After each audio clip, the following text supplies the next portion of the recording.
NFC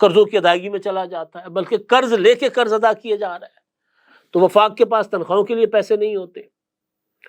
اس کا حل بھی بلاول بھٹو زرداری دے چکے ہیں کہ جی آپ کے ادارے جو ہیں وفاق کے، ایف بی آر یا دوسرے، وہ اپنا کام ٹھیک سے نہیں کر رہے، تو وہ ہمیں دے دیں، محصولات کی جو وصولی جو ہے ٹیکسز کی ہمیں دے دیں، ہم کر لیتے ہیں آپ کو۔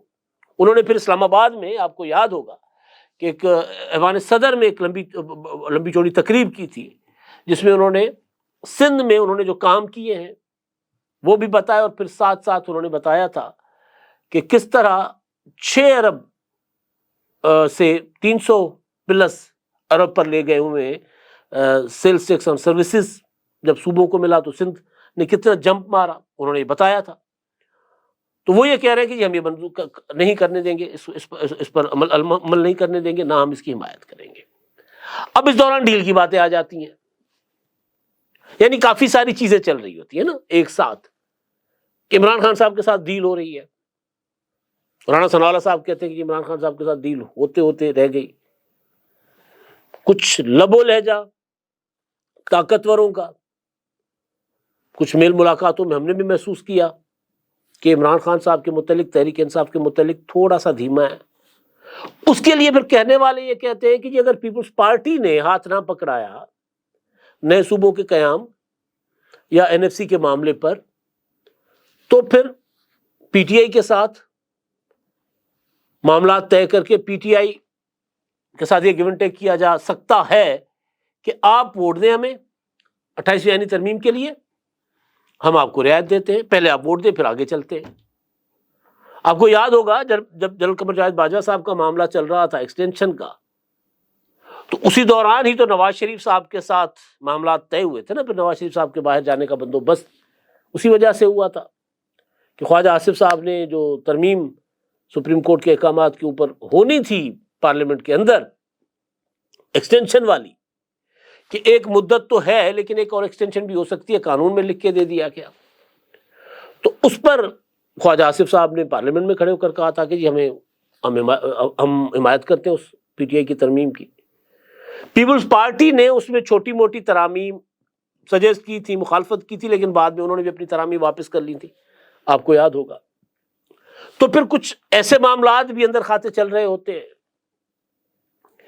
تو پی ٹی آئی کی ڈیل کے معاملات کا کہیں اس سے تعلق تو نہیں ہے کہ اگر پیپلز پارٹی ہاتھ نہیں پکڑاتی تو پی ٹی آئی کے ساتھ جو معاملات ہیں وہ بالکل مطلب دروازے ہوتا ہے نا کہ بالکل بند تو ہیں ابھی، لیکن ایک آپشن کے طور پر استعمال کیا جا سکتا ہے ان کو، جس کا امکان بہت کم ہے، کیونکہ عمران خان صاحب کو ڈیل دینے کا مطلب یہ ہے کہ آپ سب کچھ اس کے حوالے کرتے ہیں۔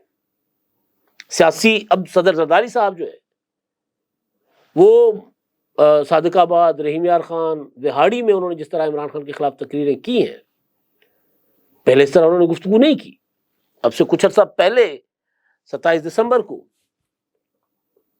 2-2.5 ماہ پہلے، بلاول بھٹو زرداری نے صدر زرداری صاحب کے سامنے جلسے میں تقریر کی گڑھی خدا بخش میں بینظیر بھٹو شہید کی برسی پر۔ انہوں نے کہا کہ جی ہم صدر صاحب جو ہے وہ مفاہمت کے بادشاہ ہیں، بیٹھے مذاکرات کے ذریعے مسائل حل کرتے ہیں، آئیں بیٹھے۔ اس وقت تو مذاکرات کی آفر کر رہے تھے، لیکن اب صدر زرداری صاحب جو ہے وہ عمران خان صاحب کو بار بار انہوں نے 3-4 دن مسلسل بار بار عمران خان صاحب کو نشانہ بنایا۔ تو یہ ساری چیزیں کیا ایسے ہی چل رہی ہیں یا ان کے پیچھے واقعی کوئی گڑبڑ ہے؟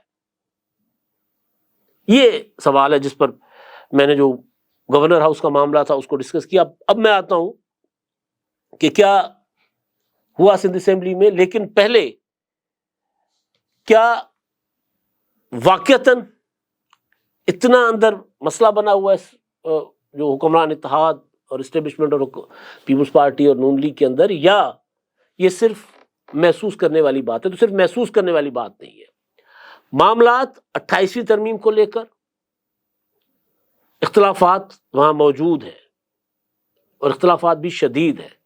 ہاں، اب اس وجہ سے کیا عمران خان صاحب کے ساتھ ہاتھ ملائے گی اسٹیبلشمنٹ، اس پر ابھی کچھ نہیں کہا جا سکتا، کیونکہ عمران خان صاحب قابل اعتبار بہرحال نہیں ہے۔ اور کیا عمران خان کے ساتھ اسٹیبلشمنٹ ہاتھ ملائے گی تو کیا نون لیگ اس فیصلے کو قبول کرے گی؟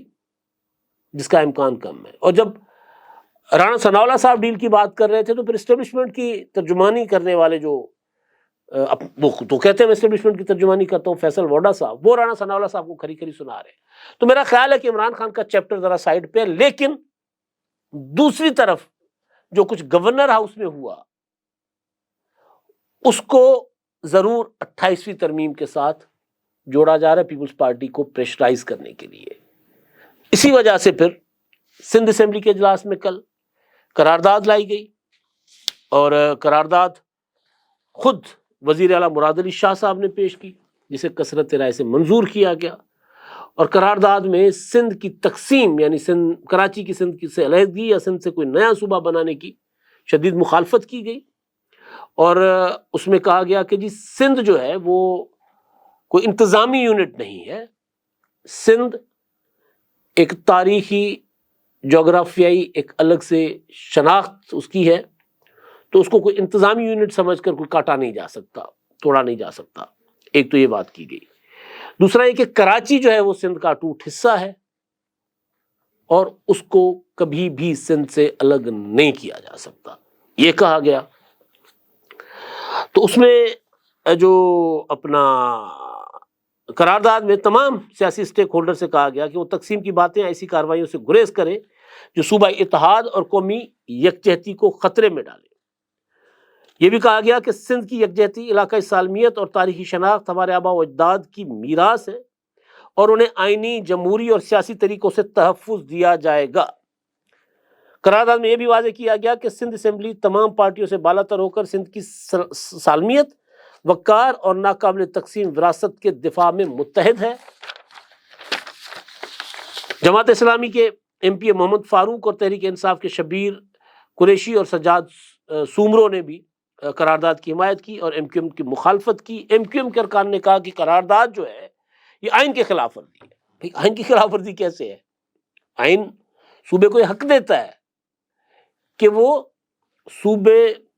کسی بھی صوبہ اسمبلی کو حق دیتا ہے کہ صوبے کی حدود میں کسی بھی قسم کی تبدیلی، ترمیم کا فیصلہ اسمبلی کرے. تو جب اسمبلی نے فیصلہ کر دیا، قرارداد منظور ہو گئی کہ جی نیا صوبہ نہیں بن سکتا، تب اس کے اوپر کوئی وفاق میں، مرکز میں، قومی اسمبلی یا سینٹ میں اب کوئی پروسیڈنگز نہیں ہو سکتی. صوبے نے کہہ دیا. اچھا، مراد علی شاہ صاحب نے ان کے جو ارکان تھے ان کی طرف اشارہ کرتے ہوئے کہا کہ 2019 میں بھی سندھ اسمبلی نے اسی نوعیت کی قرارداد منظور کی تھی اور اس وقت ایم کیو ایم نے حمایت کی تھی، یعنی سندھ کی تقسیم کے خلاف ایم کیو ایم نے جو قرارداد کی حمایت کی تھی کہ سندھ کی تقسیم نہیں ہو سکتی. اچھا، انہوں نے کہا کہ کراچی کو کسی صورت الگ نہیں کیا جا سکتا، کراچی سندھ کا لازمی حصہ ہے اور سندھ اسمبلی صوبائی اتحاد اور یکجہتی کو برقرار رکھے گی. اچھا، وہ یہ کہتے ہیں کہ سندھ اسمبلی کی 2/3 اکثریت کسی بھی نئے صوبے کے قیام کی کوشش کو روکنے میں فیصلہ کن ہوگی. باقی قرارداد میں جو سندھ کی تاریخ اور اس پر بات کی گئی. اب یہ چیز جو ہے نا، یہ جو میں نے کہا نا کہ کچھ گڑبڑ چل رہی ہے اور بڑے عرصے سے چل رہی ہے، تو یہ ایک ہوتا ہے نا بالکل آمنے سامنے ہو جانا. تو آمنے سامنے ہو گئی ہیں قوتیں. کون سی قوتیں؟ پیپلز پارٹی اور 28ویں ترمیم کی خواہش رکھنے والی قوتیں. تو اب دیکھتے ہیں اس میں آگے چل کے کیا نکلتا ہے. لیکن فی الحال یہ چیز سمجھی جا رہی ہے کہ گورنر کامران ٹیسوری، جن کی کوئی پولیٹیکل ورتھ نہیں ہے، جن کا کوئی حلقہ نہیں ہے، جن کو جب عمران خان صاحب کے دور میں گورنر لگایا گیا تھا تو اس وقت بھی متحدہ قومی موومنٹ نے کہا تھا کہ جی یہ تو ہمارے نمائندے ہی نہیں ہیں بھائی، یہ تو نہیں، ان کے لیے کہا گیا تھا. اور دوسرے وہ جو وکیل تھے ان کے بارے، فروغ نسیم صاحب کے بارے میں، کہ جی ہمارا کوٹا پہ نہیں ہے. تو ایم کیو ایم نے تو مخالفت کی تھی، لیکن گورنر صاحب ظاہر ایک سمجھدار آدمی ہے، انہوں نے ساری ایم کیو ایم کو کسی نہ کسی طرح رام کر لیا. اور اب وہ گورنر ہاؤس کو 9-0 یا بہادر آباد کے طور پر استعمال کر رہے ہیں، یہ پیپلز پارٹی کے لوگوں کا کہنا ہے. تو گورنر ہاؤس اور سندھ اسمبلی یہ آمنے سامنے ہے. یہ صرف گورنر ہاؤس اور سندھ اسمبلی آمنے سامنے نہیں ہے، اس کا مطلب کچھ اور ہے، اور وہ مطلب آپ بھی سمجھتے ہیں. اور جن کے لیے پیغام ہے وہ بھی سمجھتے ہیں. اب تک کے لیے اتنا ہی. اللہ حافظ. 999 کمیونیکیشن، ڈیجیٹل میڈیا اور یوٹیوب چینلز کی دنیا میں بڑی کامیابیاں سمیٹنے کے بعد اب ویب نیوز، ویب چینل اور یوٹیوب نیوز چینل کی طرف قدم بڑھا رہا ہے، جس کے لیے ہمیں ملک بھر میں رپورٹرز کی ضرورت ہے. خواہش مند حضرات و خواتین نیچے دیے گئے نمبر پر رابطہ کریں. What's app +92 309 1226 999.